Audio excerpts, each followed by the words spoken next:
Today we're going to be looking at the most amusing 90s happy hardcore record sleeves.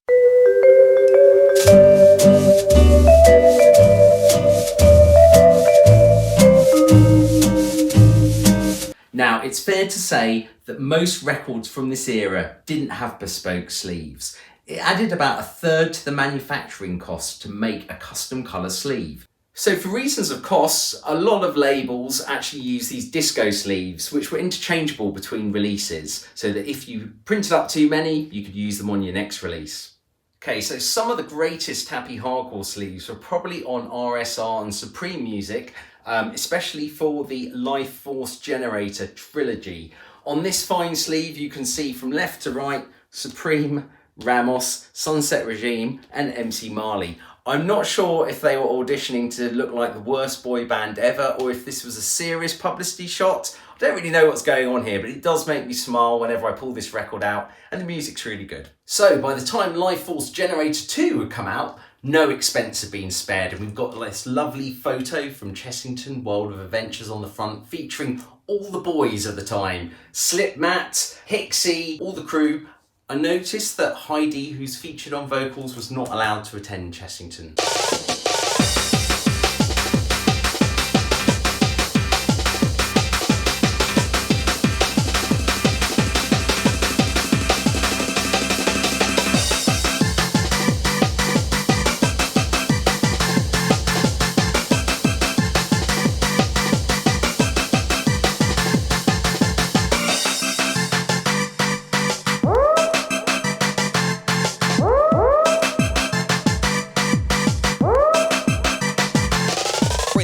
So, by the time the Life Force Generator remix came out, they went for this nice stylized cover. Now, I looked into who the artist was on this, thinking it might be Junior Tomlin or one of the other big rave flyer artists, but in fact, it's stolen from the 1988 computer game Laser Squad. Some of the bigger labels, like Slamming Vinyl, could afford the big artists like Junior Tomlin, who did a lot of their rave flyers for them. And on the ride here, he delivers a really nice computer graphics style, blended with a bit of airbrushing as well.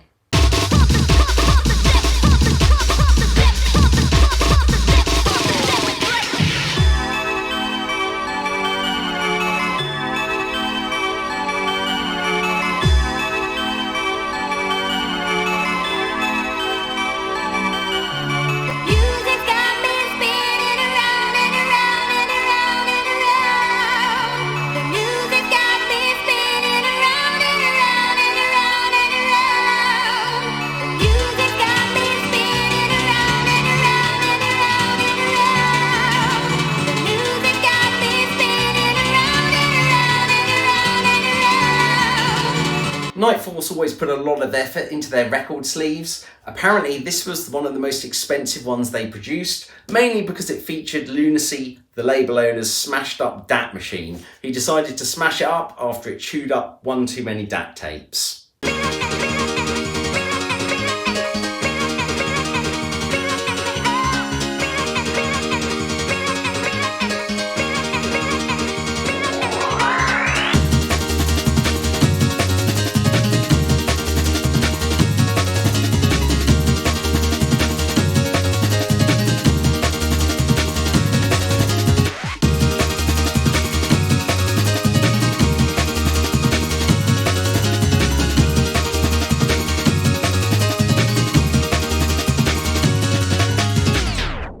And if you want to make yourself feel really old, check this sleeve out. It's Force and Evolution, full of photos of people at a rave, and everyone in the photos looks about 12 years old.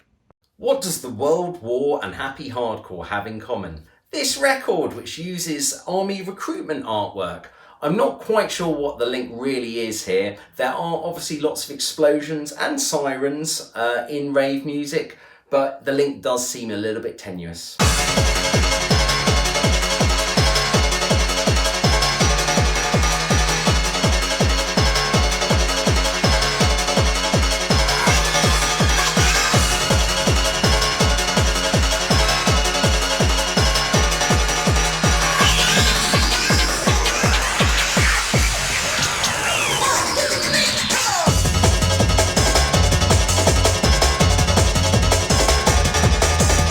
By the mid-90s, most people had access to computer-generated artwork at home, enabling a whole range of exciting creativity to be unlocked.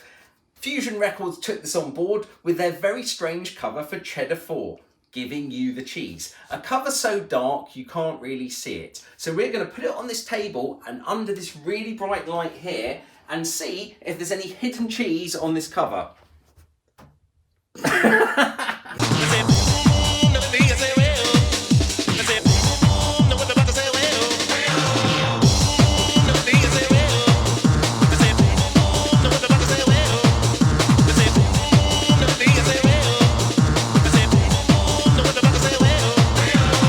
Despite the dawn of CGI, there was also a trope for bad, black and white photos of the artists. It was a bit like everyone had been reading too much smash hits and decided that what would really increase sales was your favourite heartthrob DJ on the sleeve. Yes, of course this pales into insignificance compared to what was going on between the pages of some of the rave magazines at the time. But before this video gets any more explicit, I think it's time for you to let us know what your favourite rave covers are in the comments below. Thanks for watching and see you next time.